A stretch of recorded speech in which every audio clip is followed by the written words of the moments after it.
Okay, they see us. Awesome. Hi, everybody, and welcome to Refresh. I have to tell you that I have been both eagerly and anxiously looking forward to this time today. The world feels upside down. Actually, if you watch TV at all, it definitely looks upside down. My heart is beating at a different rhythm, and there's a heaviness in it. My friends are truly sad. We're angry, we're frustrated, and it's unbelievable how a pandemic has turned into pandemonium. What should we do? What can we do? And these are two defining questions that have framed our daily discussions at Generation W, and increasingly what we hear from so many of you. The onslaught of the pandemic flipped our world. And as we, in varying ways, were trying to adapt to this new world that we did not recognize, George Floyd entered our lives.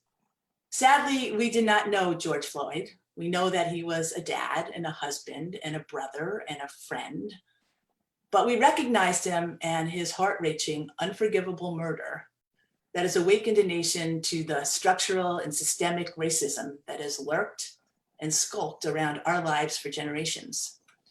We do stand with the families of Ahmaud Arbery and Breonna Taylor, George Floyd, and the countless others who've lost their lives. We're angry and we're deeply troubled by a country in turmoil. And yet, we ask those questions. What we do and have been doing for almost 10 years now at Generation W is bring people together. We speak of connection, authentic connection, where we all show up as our real selves, as we feel the unquestioned acceptance of those who show up here with us. I guess that's the part of making me excited about today, because I know that I need your presence, and I know that we need each other's. We are aligned in our desire to learn together, to understand and share ideas that can help shape our greater worlds, but also fuel our personal intent to be our better selves. And in so doing, we create that power of inspiration, the power that encourages us to move forward, one step in front of another. And that's what we want to do as we really work hard to realize how we can best contribute to a better world. So here we are. Welcome to Refresh. Together today, we will refresh each other's spirits. And I know that we are looking for that. So I am excited to introduce you to several amazing humans who will lead and engage all of us in let's talk, let's learn, and let's heal. Dr. JeffriAnne Wilder is a leading sociologist and scholar specializing in diversity, race relations, and women's empowerment. She's currently on the research faculty at the University of Colorado Boulder, but we know her from her efforts in starting the groundbreaking Center on Race and Ethics at the University of North Florida. She's been on the Gen W stage. She's amazing, and we thank you here, the mother of beautiful, beautiful daughter. Darryl Willie, a proud military child, a former teacher, a tremendous civic leader.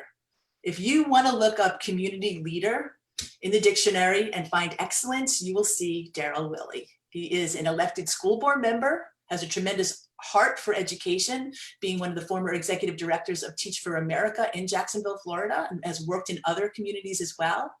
It is important to note he's the best husband ever. I do hope that we are going to establish a contest here on Gen W for that role. And the dad of 3 brilliant daughters who we all love and adore, ages 2, 4, and 6. Melinda Wolfe has served as Chief People Officer and Chief Diversity Officer at many major companies, including GLG, Pearson, Bloomberg, American Express, and Goldman Sachs. Currently, she chairs the board of the Zena Africa Foundation and serves as a board member of the Auburn Seminary. We do have a special guest this morning. And I have to say her text did bring me to tears this morning as I was outside walking the dogs, a moment I have come to really cherish. Not because I have to pick up their poop. I don't know, there's just something out being in nature. And she says, I am here, I love what you're doing, would love to help. What can I do? And literally it was that connectiveness that was like, yes, why don't you join us? We all know her as a leadership expert. She teaches leadership at the United States Naval War College. She joined us on Refresh several weeks ago to talk about leadership. And of course, she has earned her standing ovations on the Generation W stage. Last but not least, and I'm hoping more and more people are joining us as we're going, I have a special co-host today, but she's special to me every day because she is our Director of Business Operations and Programming. She is a television moderator at heart because she does that in all of our meetings back at the office or even on our remote virtual office. And I love everyone to say good morning and say thanks to all these people and Stacy Ellison. Stace? We are so thrilled that you all have taken time out to join us, to share with us your experiences, and more important, to share with us your heart. This has to be a heart talk, and this has to be a conversation that is open and honest. And we are truly hoping that we can lead the way in modeling that today for those of us who are joining us. This is a time we can't be afraid to ask. More importantly, it's a time we can't be afraid to answer. And we all must listen. And so I am just so thrilled that we were able to gather this very special group of people and that we were able to gather with all of you who are joining us. We are thrilled and excited that we put out the beacon and people are coming. And so we're grateful for that. I am the mother of two young adults, a Black man and a Black woman who are navigating this in a very unique space. And so I shared with Donna this morning, I think I've been able to identify that's why the tears keep coming. Because there's a rawness that comes from the fact that I can no longer tuck them in and keep them safe. They live their lives. They are adults. And I think that to begin this conversation, I want to hear from each of you about where you're sitting in this, how you're sitting in this, how you're feeling it, how you're navigating it. Because for me, the first time I heard my curly-headed little boy say, "Mom is a Black man," I said, "Oh, that's what it is. He's a man now." And the world no longer sees him as my baby boy. And to hear my daughter say, as a Black woman, that's where I'm sitting in this. And I know we all have unique perspectives that will bring great depth to this conversation. So Darryl, I would love to hear from you first. How are you experiencing this time in our country's history? Yeah, I appreciate this opportunity and this platform, and honestly, I'm honored to be on this panel with the brilliant minds and in this work. And to be honest, I just want to first acknowledge the feelings, the pain, the frustration, the anger that so many people have, and we're here because innocent Black lives have been lost, and that is the root at which we are here, and not just George Floyd and Breonna Taylor but countless others for years and centuries. And now it bubbles into this. And how I'm dealing with this is I am dealing with this in multiple facets. As a Black man who scrolls down his timeline and sees a face that looks very, very similar to mine, who has very similar profile of being a father, a husband, a brother, that is now no longer here. But I'm also dealing with it as a parent. How do I talk to my kids who also can identify with the color of their skin, with the folks whose lives are lost? How do I teach them? How do I educate them? How do I bring them up in a world that is like this?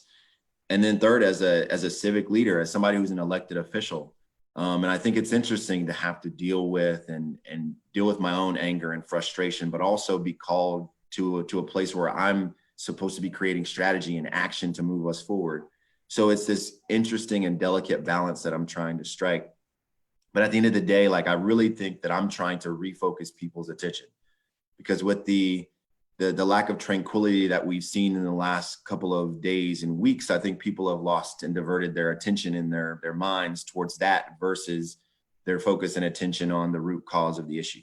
Mm-hmm. And I can't wait to talk about a lot of what we can do, and a lot of what we're already doing, and a lot of the folks and people that are in positions of privilege that are able to make some real change. So I'm just dealing with a lot, excited to be able to talk about it. I think talking about it is an important step for many of us, but also not talking about it is an important step. So there may be folks who are listening today that just need to listen and that's okay. But there are many folks who just need to hear some action steps. So I'm excited to give both of those things, and just thrilled to be able to dive into the conversation in a community that I feel is safe to have these conversations and dialogue, so we can move towards some sort of collective action. Thank you, Darryl, so much. Melinda. So hello to everyone, and so nice to be on the panel with these extraordinary people. So, I feel currently a level of wide-ranging paradoxical emotions, from being paralyzed to some degree, like, what do I do? And how could I possibly have enough time to figure out everything I need to figure out to do something that's effective? And at the same time being fired up in that paradox, like, yes, let me go do.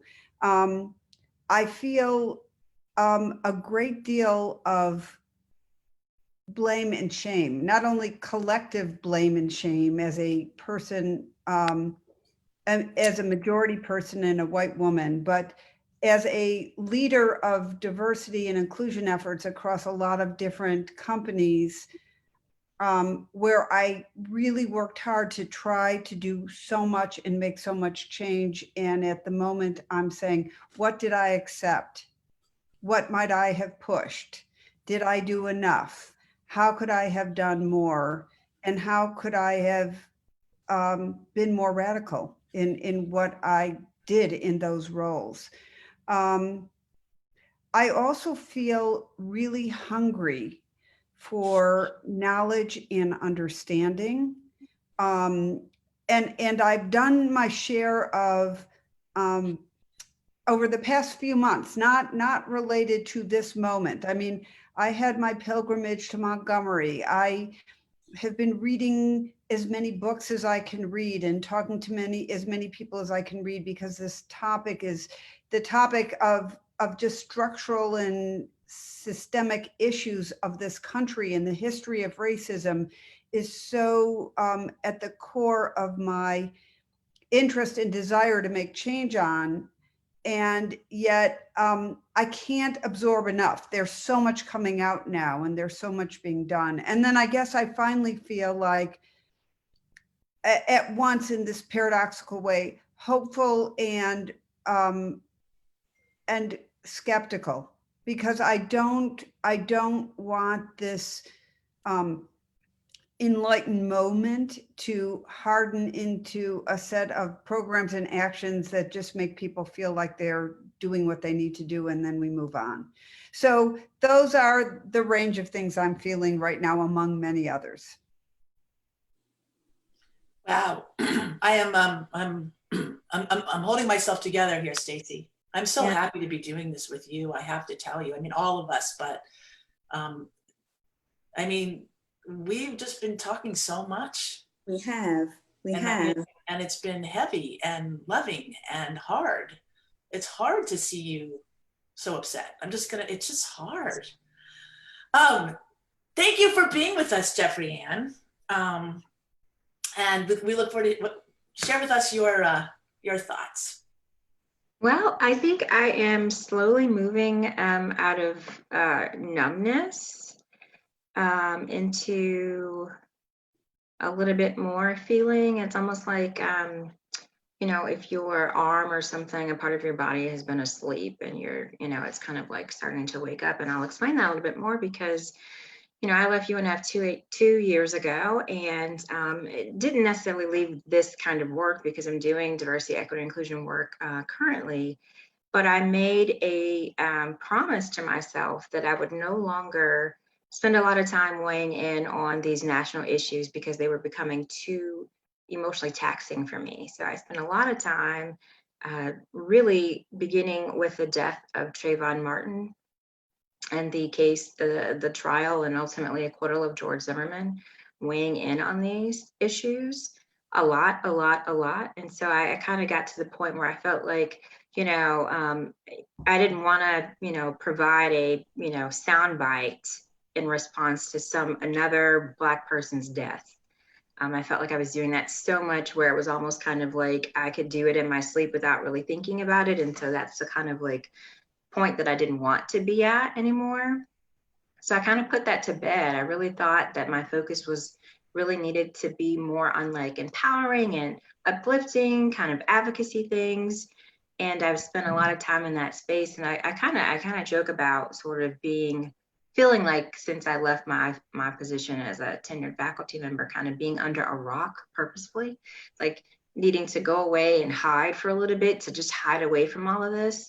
And when, first hearing about not the death of George Floyd, but the death of Ahmaud Arbery, it's kind of like, okay, you do the initial, like, okay, here we go again, right? All right, I'm like, I can't deal with this. Like, I don't even want to, I find myself not even going on to Facebook because it was just so much post after post after post of all these emotions that I did not want to deal with. And then, I'd heard a little bit about Breonna Taylor's death. And of course, when Ahmaud Arbery's death came, we heard more about that. Then we started to hear more about Breonna Taylor's death. And then I really started to get enraged. And a lot happened last Monday. So not a few days ago, but a week prior. Hearing about Amy Cooper, that did something to me. So the woman in Central Park who called the police, and listening to the video, hearing the video and listening to the phone call that she made to the police saying there's a Black man threatening me, come now, come right away, kind of jolted me back into like, out of that numbness back into this like, oh my gosh, you can't look away. And I think that's what's so different about right now. So if you could put a finger on like what's different now, because we've been dealing with all of this Black death that's been so public for so long. What's different now? How do we know that now is any different, right? Like Melinda, as you were saying, how do we move from doing these kind of like, all right, we got this policy in place, or we've written a statement and we were going to do these 5 things and then we can move on with our lives until the next time it happens. This feels so different and I'm not really sure why, but hearing about Amy Cooper call the police on Christian Cooper, and then right after that, seeing George Floyd die, literally, it's almost like, and then right away, I started getting all these phone calls from media. Hey, can you talk about this? Hey, oh, okay, all right, we're allowed to just do this just one thing. Did that just one thing, and now I'm on my 12th thing. And it's like, I joke, like, I was literally hiding under a rock. I don't know how people found me. And it's like I've been pushed back into this space a little bit kind of reluctantly, hesitantly, but now it's like, you know what? I have to be in this space. I have to talk about this. We need to talk about this because there's so many people who are like me, just numb, like you don't know how to react. It's funny because I was on we had a staff meeting yesterday and we're all virtual and we're all on Zoom. Of course, we've been that way for a while. And I had a number of coworkers who were crying on the call. And I just thought, I don't even know how they're even getting up enough emotion to cry, because I hadn't cried really.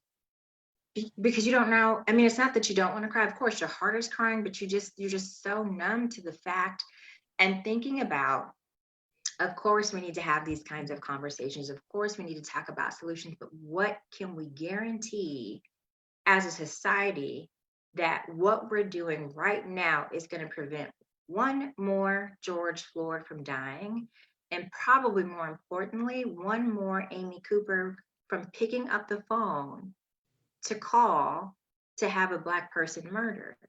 I don't know how this is any different, but it just feels different. And I'm just so hopeful that there's something that shifts within all of us so we no longer hide under that rock. Because for me as a Black woman who's experienced lots of racism and discrimination, there's only so much hiding I can do. What about those people who are not people of color, who are like, I don't want to deal with this. This is not my problem. Oh, why are they like all the different like counter narratives that come up? They can't look away anymore. And so I think that's kind of where I am. And I hate to kind of be rambling on about this because it was actually the first time someone's actually asked me, like, how am I doing with all of this? And so it's just like me processing this in the moment. It's like, what can we do to ensure that this stops now and that we don't have to do this anymore? That is the question. And you raised so many issues, Stacy, as she's talking through her hiding, we're talking about, you bring up often, like, how could people not know in general? We're going to come back to that. There are a lot of people with a lot of comments, but Stace, should we go to, I believe, Dr. Johnson as well? Absolutely. Yeah. Yeah, Mhm. so wow, I'm just sitting here taking in everything that's already been said, and the tears are welling up. You know, Stacey, you asked a simple question, but I don't have a simple answer, is how are you processing this? And before I share, because of the position I'm in, it's important for me to say that what I'm sharing are my opinions, are my feelings, and do not necessarily represent those of the Naval War College, the Navy, or the Department of Defense. I haven't figured out where I stand on this, what I'm feeling, because it changes from hour to hour. It changes from moment to moment. I'm a lot like JeffriAnne in that, I've had to turn off the news. I did that for a while because it was just, my body and my spirit just could not take it all in. Mhm. And my family has personal experience with losing someone to police violence. And so it's just been a roller coaster for me. And so I was talking to my sister about this on Sunday, and I guess I have to give you this context, bear with me for a moment, but I come from a family where my parents were heavily involved in the civil rights movement.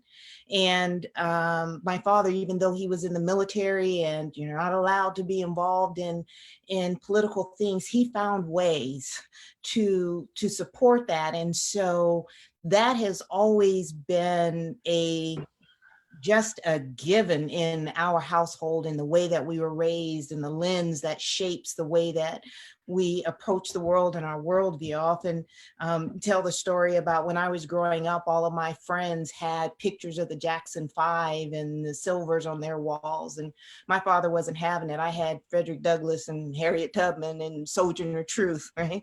So there is a deep sense of responsibility and care that has been implanted in me. And yet I've been the beneficiary of all of that has come before me. My opportunities, my experiences are because of what my father and his generation and others did. So when I was talking to my sister on Sunday, we're both just sort of beside ourselves. We're still, again, just trying to figure out how to process all of this. Well, she happens to be a protest artist. So she just dove into her art and her work. And that was her way of just trying to process everything that she was experiencing. And I found myself just sort of walking around my house saying, what can I do? What should I do? What do I need to do? What do I watch? What do I not watch? I just could not find a center.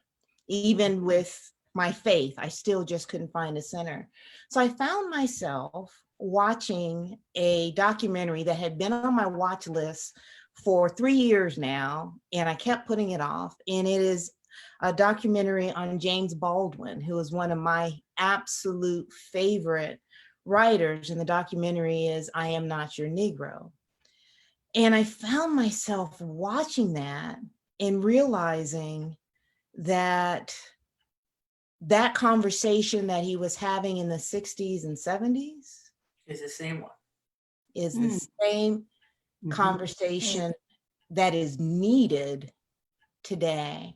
I was struck that there was even imagery in this documentary of an African-American woman in 1968 with the white police officer's knee on her neck. And I had to keep rewinding it, right? Because it only added to the difficulty of me being able to process what was happening in the now. But James Baldwin says something towards the end of that documentary that has sort of become my mantra for the last 4 days as I'm trying to think through this. And he said, and I hope I get this right, not everything that we face must be changed, but nothing can be changed until it's faced. Good one. And what hits me on that is I think what we are starting to see is that we're finally at a point where folks are willing to face. it's interesting. Right before we came on, I had a team meeting with our team at the Naval War College. And just for context, I'm the only African-American, not just African-American female, only African-American on the entire faculty of 300 some. I'm sure, JeffriAnne, you've had similar experiences. And of course, then you're put on the spot to say, well, why don't you share what, how African-Americans are feeling about right now? And, I told them, it's always a challenge when you are assumed to be able to speak for an entire group. But what I can share for them and what I said to them was, too often my experiences in working in these environments, there's this assumption that I don't have these shared experiences. Right? I was telling them, yeah, I still get followed around stores. And they're like, what? You're Dr. Johnson? How is that possible? But that's the reality. And I think for me, if we can collectively, even those of us who experience it and those of us who don't, if we allow ourselves to be open to facing the realities that many of us have known have existed for a long time, as Darryl's already said, this is not new. But I think what may be new is that people are finally waking up and saying, oh, they're not just being too sensitive. Oh, that wasn't just an exception. Or that only happens to those kind. But the reality that this is an embedded, systematic part of our beautiful America. And until we all collectively face that, then the change doesn't happen. Because if we had collectively faced it, what I saw that was happening in 1968 would not still be happening 60 years later. So I am like many of us, I think JeffriAnne said it best, I am still trying to figure out where I am in processing all of this. I know my prayer this morning was, Lord, I need to do something and I don't know what to do. I feel like I need to do something. And that's when I got your email, Donna, and I said, if nothing else, I can participate in a conversation. Can I just say something, Donna?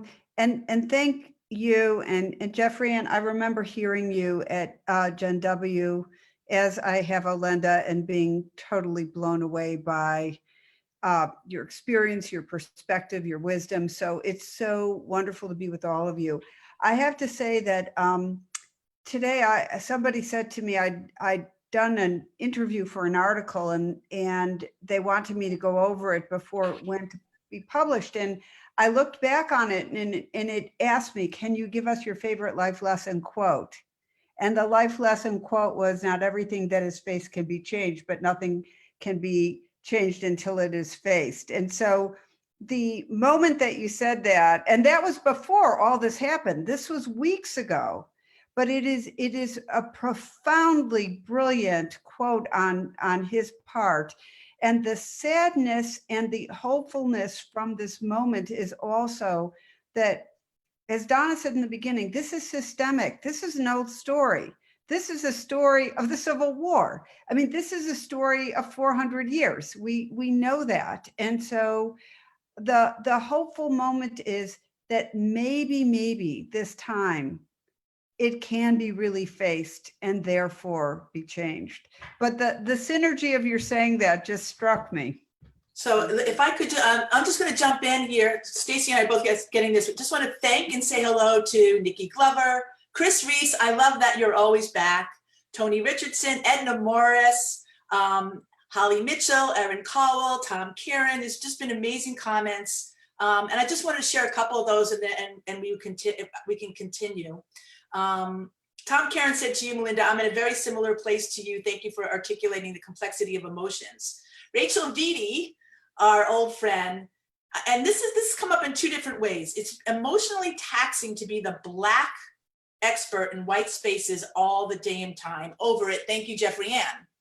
Now, that's interesting because when I read something like that, it makes me say, okay, does that mean I can't ask a Black person what they feel? Like, I don't want you know what I mean? Nobody wants to impose, because there's another comment that says, I hate feeling, this is a different person, feeling like the ambassador of Blackdom. It happens far too often. Maybe, I don't know, Stacy, maybe can we unpack that a little bit? Because when you hear that, you're like, I get it, but like, what do we do? I think for me, what I hear in that is there's an onus on white America as well to learn, to seek out. Now you're saying, well, I'm learning and seeking out with you. Well, I explained it like this in our team meeting the other day. It almost feels to us like someone in America who would say, I didn't know there were hungry people in this country. Mhm. So you didn't know there were food banks in every city? You didn't know there were free lunch programs? And no, I didn't know. And so there are the social cues, the constructs, the situations that happen in everyday life. And so a wider awareness, an open heart to see what we shouldn't have to say all the time, to see it because it's there, Right. to embrace it because it's there, to question because it's there. I think you're hard pressed to find a person in this place who, if a white person comes to them with an open heart and truly engaging questions that you don't want to engage, you welcome that. But to always be the one, to Olenda's point, well, what do the Black people think about this? What are Black people feeling right now? Well, that becomes a burden that is incredibly heavy, to relive trauma, to relive personal feelings, to reopen wounds that you have tried your very, very best to Band-Aid over. Please weigh in, Darryl. Darryl, what's your thinking on this? Because I think this is really complex. It is. Very, And very I'm finding complex. that, Darryl. Yeah, I think number one, like I think we all have peers and friends who have come and been very genuine about, hey, how do you feel? That's fine. I mean, there's no book, there's no manual on how to deal with any of this. And I think what everyone has to do is give grace in the moment, but there also has to be some common sense. Like if you ask me a question and you can go Google it, then that's not great. The other piece is I think we also misconstrue like proximity to the problem. Oftentimes we say, oh, you're Black, you're closest to the problem. But at the end of the day, that's not really true. In fact, if the problem is racism, then Black people aren't the ones who are actually the closest to it. Yes, we're closest to the actions that come from it. But at the end of the day, the folks closest that have the most proximity to it are actually non-people of color, because folks are born with privilege. And my quote is always, privilege is this, it's not your fault, but it is your problem. So we have to figure out like, how then do we solve the problem? So that I think is what gets frustrating, is folks coming and saying, how do we fix this, talking to people of color, when, and actually it needs to be turned around. And I think that's so critically important to sort of understand that framing and who is closest to the problem and has the closest proximity. And I'll just pause there. No, that's it. Let me just also say this, because I want it. Taylor Richardson has called, and she is one of our local national stars. She's a high school student. She was out protesting. She's experiencing this very personally. And I told her if she hung in with us that we would all send her love, because she says, I am numb, I am angry, I am sad, I am hurt. I feel the world does not value me as a human being. I feel that I can't be a kid, but appreciate this opportunity to hear so many of you who I look up to help me. And we want to be there for her and for you. So Taylor, we see you, we hear you, we love you, and we're trying to figure it out with you the best we can. Hey, Taylor. Her comment is so poignant in the fact that Black children in this country to grow up really, really quickly in a way that is unique to them. I'm interested from the panelists, when is my first experience with just blatant, in your face, nasty, aggressive racism when I was 5 years old? So I will address that, but can I go back to Donna's question and Sure, response about, in your response about feeling that burden of having to speak on behalf of our African American community, it's a double-edged sword, right? Because I get that even the language that we're using, that it can be a burden. It's a burden only because it becomes taxing at times, right? It weighs on you. But the flip side of that is, if we don't ever have the conversation, then nothing ever changes, right? And if, to Darryl's point, if someone is genuinely asking that question, sometimes they just may not know how to articulate it, right? And that's where I'm having to learn. I'll learn to offer more grace in those circumstances. I think that was the word that Darryl used, and it's on point. My mother's approach is, so my father was the, right on, baby, Black pride. My mother was the one that says, yeah, I'm with you. There are many other ways to do this. And so she would always say that when confronted with whether it was a racial experience or someone asking that question or wanting to touch my hair, is use it as an opportunity to educate. Those are her words that she says over and over, and they always resonate when I want to get my, when I feel like, I hear her and I back up and I think about it. I mean, one of the things that we teach in our leadership efforts with senior admirals is focusing on the cognitive ability to adopt someone else's perspective, which is really hard to do. But what we're challenging people to do is to see things through someone else's lens. And so if I am someone who has not experienced racism, and I have been living in my own bubble, and I do think that it only happens to certain people, if I may not know how to ask the question in a way that doesn't rub somebody the wrong way. And so if I'm thinking about it in terms of educating as opposed to my initial emotional response, because I am human, to being asked the question in the way that is asked, there is an opportunity there. And sometimes it does make a difference. I have a colleague at work, and we started having these type of conversations when I first joined. And I could tell, he's a little nervous. There was something that happened early on, and he sort of volunteered me to do something. And I was like, I'm not doing that.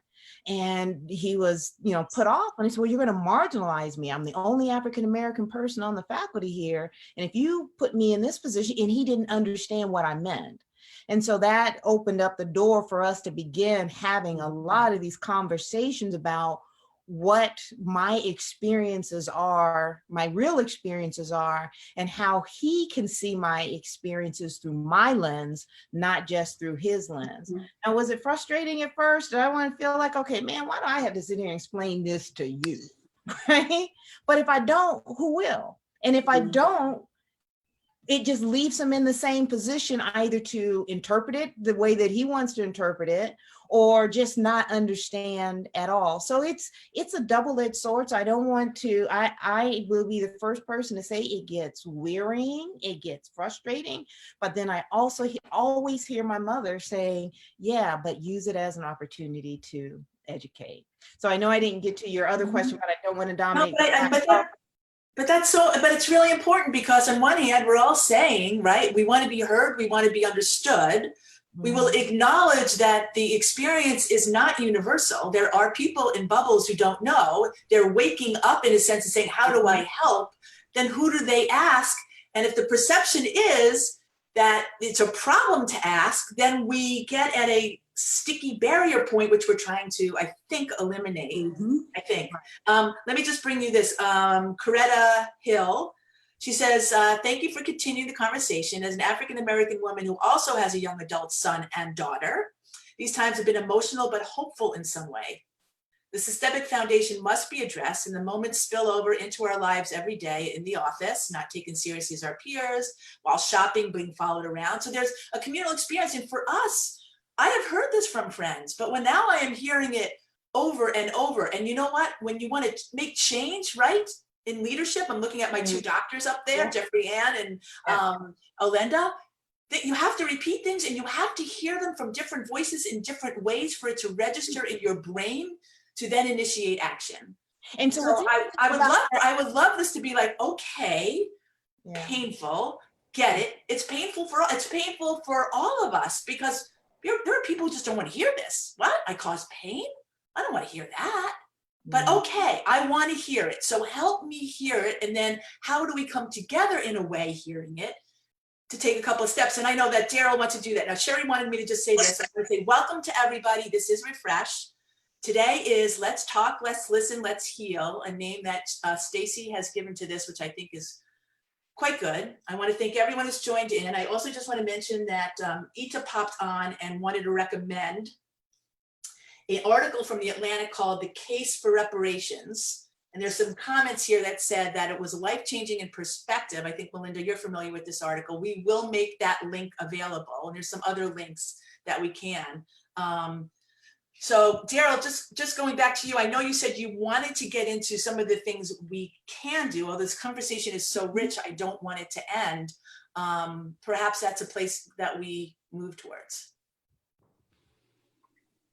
Yeah, I think I just wanted the conversation to continue. I think it's helpful to even just listen. For me, like, I honestly, this isn't just for folks listening in. This is also helpful for me as a person sort of swimming in all of this. And I think one of the things, I mean, there's a ton of resources. You mentioned one on The Case for Reparations is a good one. There's so many different articles and readings out there, and it can actually get overwhelming. There's so many different offerings out there. So I know the folks on this panel, I'm sure we can all go through and share, but it's figuring out, like, from your vantage point, like, what is going to be the most critical for you and the most timely. So for me, it's really been, on the school board. I have young kids that are around the house. They're hearing news in the background, seeing us react. So it's really been about, how do you educate kids, and how do you talk to them about what's happening? How do we bring them up in a world where history doesn't repeat itself? So I've been doing a lot of just thinking on that, a lot of just thinking on that from a level of as a parent teaching and having those conversations at home, but also as, like, what do we do as a school system? How are we having our teachers be the ones that are really bringing in anti-racist curriculum and understanding what that means? How do we actually talk to students and ensure students have access to materials and curriculum and culturally relevant text for them every single day? And these are things that I've always thought about, but these situations bring them up in even more poignant ways. So for me, it's really about where are you and what do you need to do? And I know there's a lot of folks listening that have kids. I've heard that. And if you have young kids, I think that's something. And what I'll do is I'll shoot some links over of some articles that I've found that have been helpful in talking to young kids. Because I have a 6-year-old and she asks a lot of questions. If you know 6-year-olds, they ask a lot of questions about what's going on? What's happened? What happened to that man and this? So it is hard, and we all have all the answers, but at the end of the day, there are some resources out there. And I think that's one of the steps. And it doesn't have to just be our Black kids, Black and brown kids. It's also, everyone has to talk to their kids about it, because if we can talk to our kids about it, the Taylor's peers and the folks that she's growing up with and other folks will be able to actually then, when they grow up, they're having kids that are in the world that understand who they are. Can I just add something? I know we're not going to do a long list of resources, and I'll share with you, Donna, what I have, but one of the best experiences that I've had, to your point, Darryl, is that I had gotten this book by Ibram Kendi called Stamped from the Beginning, which is just an amazing National Book Award winner. But there's another author who worked with him to write a book called Stamped, which is meant to have a voice for teens.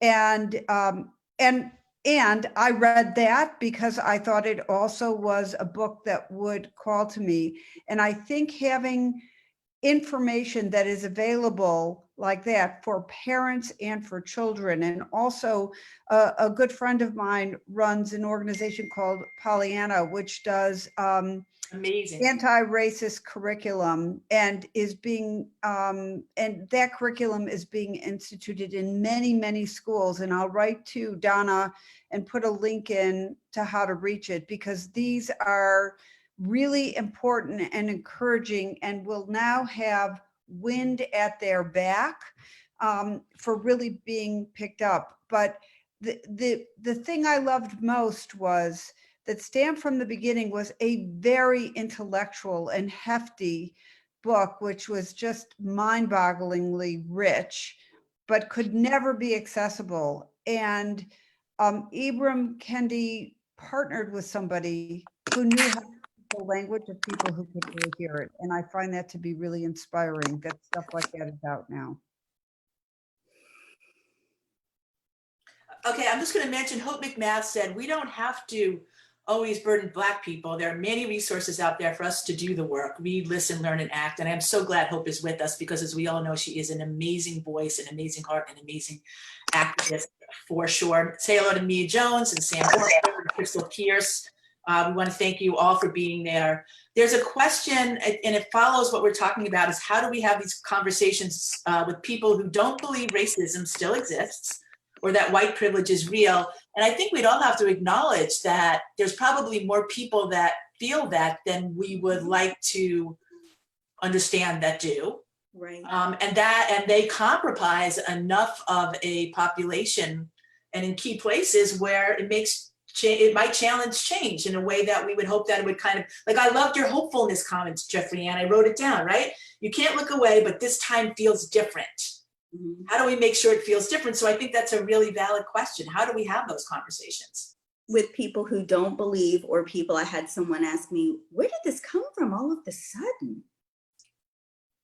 And that brings me, kind of the point I made earlier about, the early experiences we all have in our lives.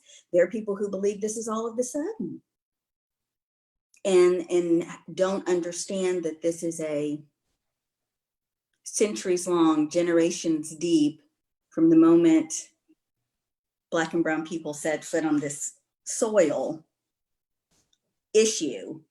And I think understanding the history of this, that it is not all of the sudden, is a big step in helping people understand it's not all of the sudden. Mm-hmm. This is not an out of the blue occurrence that's happened, that has caused this. I think there are so many people who just, for whatever reason, don't realize that. Go ahead. I actually understand why they don't realize that, because it's not shaped their life experiences, right? Mm-hmm. Folks can live in a bubble, right? And so because it does, I'm sorry, I'm trying to process my response to sort of your observation and sharing of that experience. Mm-hmm. And I'll couch it this way. And couching isn't the right word. I'll frame it this way. I was sharing with someone recently that when the Rodney King incident happened in the 90s, I remember it so vividly because I was in my doctoral program. And I was talking to some white folks about that, were like, man, that is just, it was a horrible thing. It shouldn't have happened, and that type of thing. And I said to them, I said, well, I need to share with you that part of the conversation around Rodney King that was happening in the Black community was Rodney King was lucky because his beating got caught on tape. Right? Today, with social media, it is bringing what many of us have known for a long time, have experienced for a long time, to the forefront of those who have never seen it. So when someone says, how did this happen all of a sudden? It doesn't surprise me, because that has not been their experience. There's not been visual evidence other than someone saying this has happened, right? And that's where we get this notion of these are exceptions or they're only small incidents. But there's no way that you can look now at that image of Mr. Floyd dying and not realize it's real. And so it creates I think, a level of consciousness, if not curiosity, right? For this thing that has never been a part of someone else's life experience. And so for those of us who know this is not all of a sudden, it again brings this opportunity to say, well, it's all of a sudden for you, but let me bring you back to 1990 with Rodney King, and then let me bring you back to 68, and then let me bring you back. And then we have an opportunity to show that this is an institutional, systematic vestige and not an isolated event.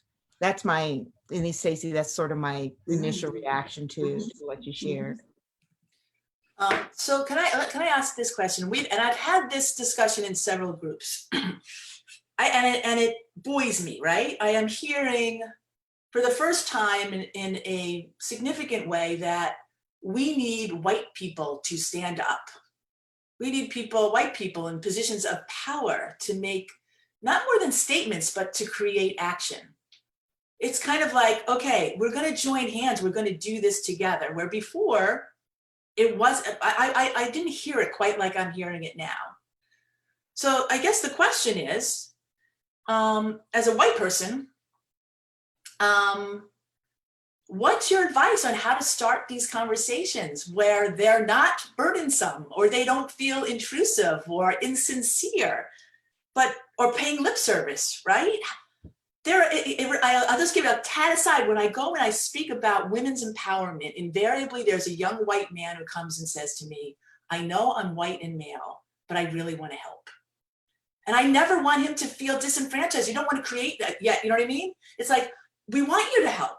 So there is, again, that give and take. And people are saying, we want to help sincerely and deeply. How do you advise people to cross that barrier, to engage authentically?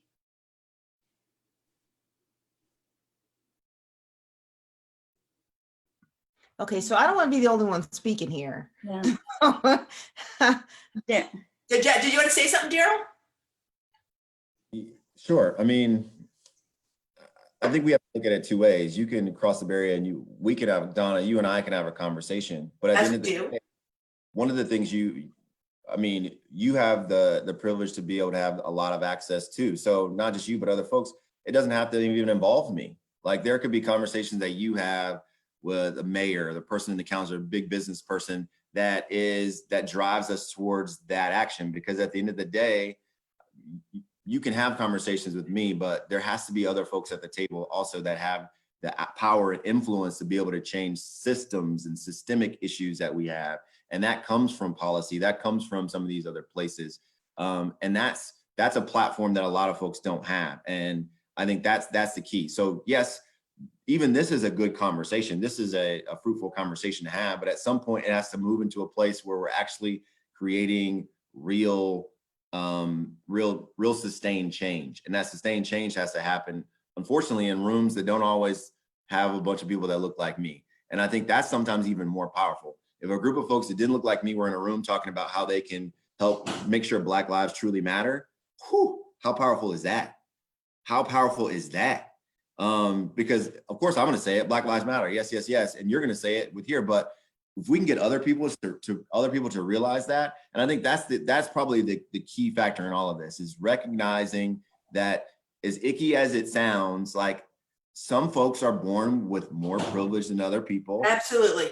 Certain opportunities that other people don't. And I think the more we deny that, the more that folks deny that and don't ever get to the place where like, yep, I understand where I am. And I feel like there's folks on this call who do realize that. If we can get other people to start to realize that, the other stuff starts to fall into place. Then you're open to other ideas. You're open to understanding how you go through your daily walk, being not just non-racist. And this, I think one of the most interesting sort of notions is being non-racist and anti-racist.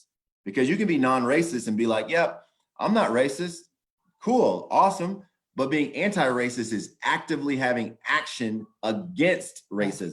And I think that's the key. And I think having that conversation in a circle of folks with power and privilege, That is the most powerful thing that we can do.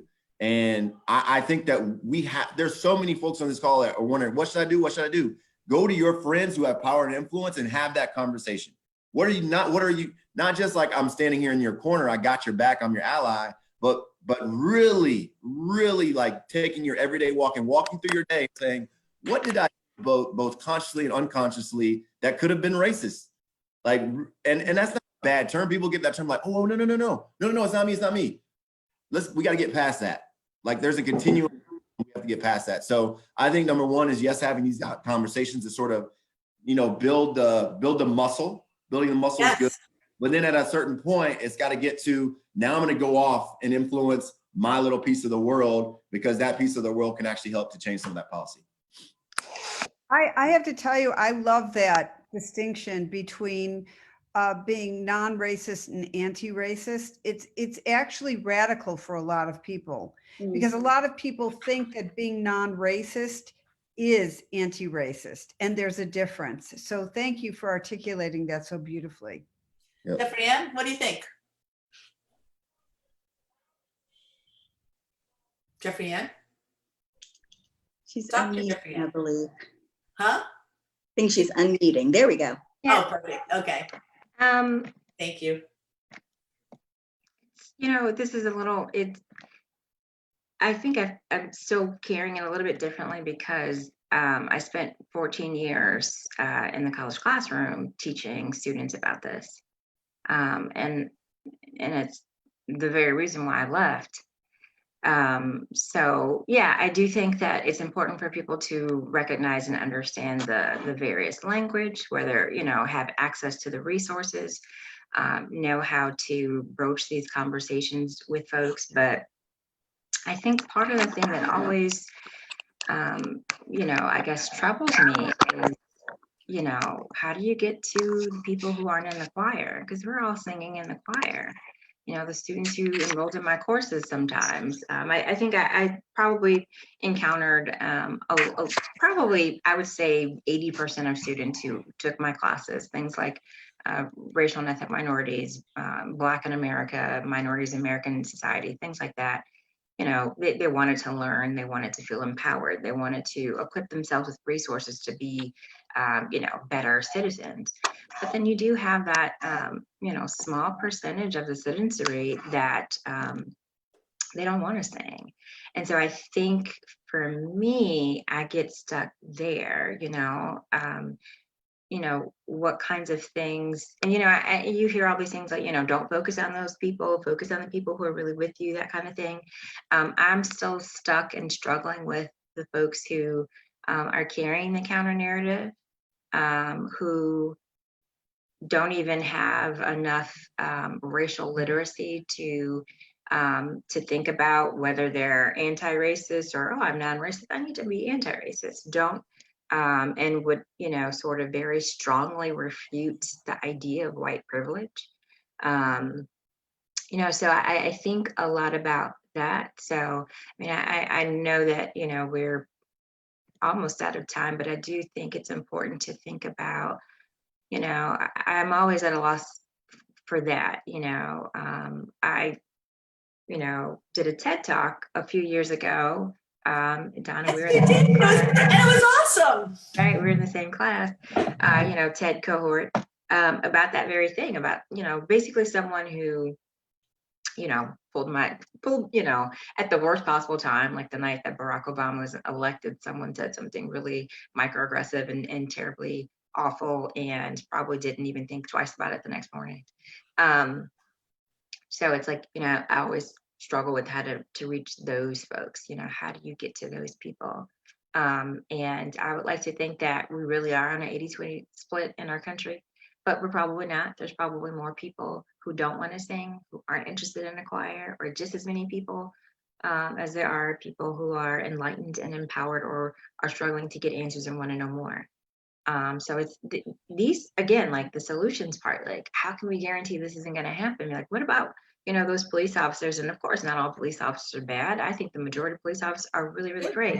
What about those police officers, the 4 police officers who were responsible for the death of George Floyd?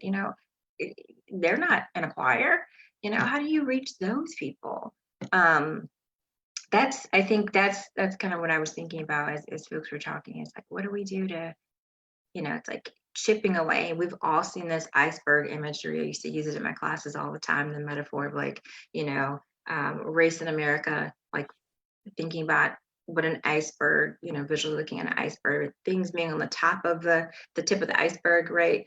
A lot of the stuff that we're thinking about now at the tip of the iceberg, and then getting underneath that water to really chip away at the things that are like really, really hard and deeply embedded in the water. Like that's the stuff, like how do we get to that? Right. And Deshante Fryer says people always miss the unconscious portion because unconscious bias is so strong and so underrated. But the only way to get at unconscious bias, to both of my professors, it's an honor to have you both, is you have to make people aware that unconscious bias exists. Because as Stacy sits and says often, what do you mean these people say you don't know? It's so easy for me to understand how people don't know, because as Dr. Johnson says, people live in their own bubbles. They have in their world. They're not ill-intended, but they're focused on what's in their immediate world. And they're not focused on other people's immediate worlds necessarily. And that's what I think we need to open up. And as Hope McMath, as again widely says, as white leaders, we need to stand up in a bold way, but we also need to stand behind and support Black leaders as well, right? Because we need to support leadership of all colors and with equity and equality to be able to make a difference. I would love to continue this. I have learned so much. I have felt truly, not only heard what you said, but I feel what you're saying. And by the way, I truly do believe, Dr. Wilder, that is a way to create change. Because as much of our minds, and there is research behind this, we hold on, facts will not change our minds because it is so steadfastly interwoven in our belief system and who we are. But we can change hearts. And when we change hearts, then minds can follow. And I want to thank each one of you, oh my gosh, for contributing in every special way that you did today. Maybe we can continue this. I do know some outcomes I do have is there's links. I love that my friend Ita can be at home and she just participates by sending stuff. She sent a video link that she thinks would be very valuable. We have books, we have lists. We didn't even get to those, Darryl. We didn't even get to all the lists that we would like to get. But I think as we post this, Stacy, we should go through and post all the active things. I had somebody, I don't know if she wants me to reveal, would like to know if they can have her addresses. She is running for public office. I think she's amazing. Very involved in law enforcement, who would love to have your addresses. So she'd love to continue the conversation. If you're okay with that, I'd love to make that available. We are at 1:03. People are still with us. David Emmanuel sent a note and said, Black Lives Matter is good, but we need to make sure that we truly mean that across the board and open to very hard conversations. And I am so happy to say that David is a friend who I am so honored and privileged to have very hard conversations with. Because the truth of the matter is, if I want to be a change maker, I have to understand. You know what I mean? I can go sit in the halls of power, as you suggest, Darryl, but I want to know that I am truly reflecting the experience. And it's not an experience, I live an experience that has had its own trauma, but it's not your trauma. And I need to understand that to be able to really go in and make changes. And I want to know I have partners in doing that as well. Because it's really hard. But damn that it's hard. So you know what? I always say, show me something harder and I'll work harder. And there's so many people that want to do that. You guys, we want to do that together. And I think Taylor Richardson's telling me she's on with this. So I'm going to just read you a little something and then ask for any kind of closing remarks. I started out by giving you these two questions about what should we do and what can we do. And I have to say I heard all of this because where we have come to this, we come to a third, much more vital question even, which is what must we do? And so as Generation W, and I speak about wanting to understand better because our team has worked hard in constructing this. There were words and phrases that I heard one way, my team heard another. And I want to understand that because this represents us all. And I would just say some of the things we wrote were, we must come together and seek to root out the structural inequities and injustices that have been baked and seared into a system to the detriment of African Americans, which weakens us all. That's our leading must. We have many more, and we're going to post this as our statement. But I'd like to just end with the two. We embrace these musts.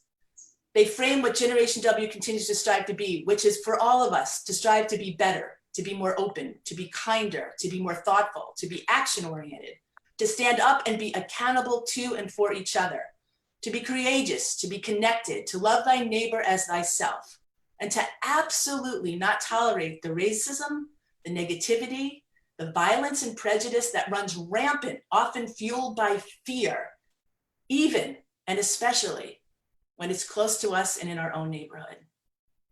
So we ask everybody to join in, because together we must change our world. And yes, Dr. JeffriAnne, this is a time, it does feel like a turning point, but it's only a turning point if we can grab it and hold on to it, and it will wriggle away forcefully, right, Dr. Johnson? It will pull away. It's like, oh, here's the spotlight, but you know what? The lights are dim and we're done. We will not be done if we hold on, because I truly believe we've been given an opportunity, and it's a generational opportunity. And interestingly enough, it's been brought on by the pandemic and now pandemonium. But this is our opportunity to understand that we have seen the enemy, and truthfully, it is us. We can and are seeing that we can change things, and it will not be easy because it is institutionalized. I know this. I'm working on the front lines as we try to change the value set and how women are looked at. We stand with all who believe, as we do, that when you elevate a single person, you elevate us all. And I think that's what you did, each and every one of you today. You elevated us all. So thank you. Donna, thank you for giving us the opportunity to, at least I'll speak for myself, to literally process out loud what I am still experiencing. I think I circle back to that James Baldwin quote that not everything that we face must be changed, but nothing can change until it is faced. And right before we came on, I received an email from a very good friend, African-American, who said that this is causing her to process what she needs to face for herself, and her realization that she didn't have many friends who were not African-American. And so I think it goes for all of us. It's back to that core leadership principle. It's starting with self-awareness. And so one of the charges that I have for myself is to reflect upon, what am I not facing? And what do I need to face that will potentially and hopefully enable some positive change? So thank you. And thank you to everyone else for what you have shared, because I have certainly learned from each of you. So Chris Reese is asking for part 2 of this, and maybe we'll talk about that for sure. Thank you, Melinda. Thank you, Dr. JeffriAnne. Thank you, Dr. Johnson. Thank you, Darryl Willie. I'm just disappointed that your girls did not make cameos at this particular day. And Stacy, my heartfelt thanks to you for your leadership, to our entire team who is working so hard to do the right thing for the right reason. As we all struggle independently, we come together as a team to do the right thing. We will be back next week on Refresh. I actually am crying, but I feel refreshed. So I thank you. And thank you, Sherry and Kasha and Christina, and I don't want to forget anyone, and Tara, because I definitely have quarantine brain, and Ruth and Elizabeth for everybody. Oh my God, she's There's beautiful. that sweet girl. Oh my God, she's beautiful. Oh my God, she's amazing.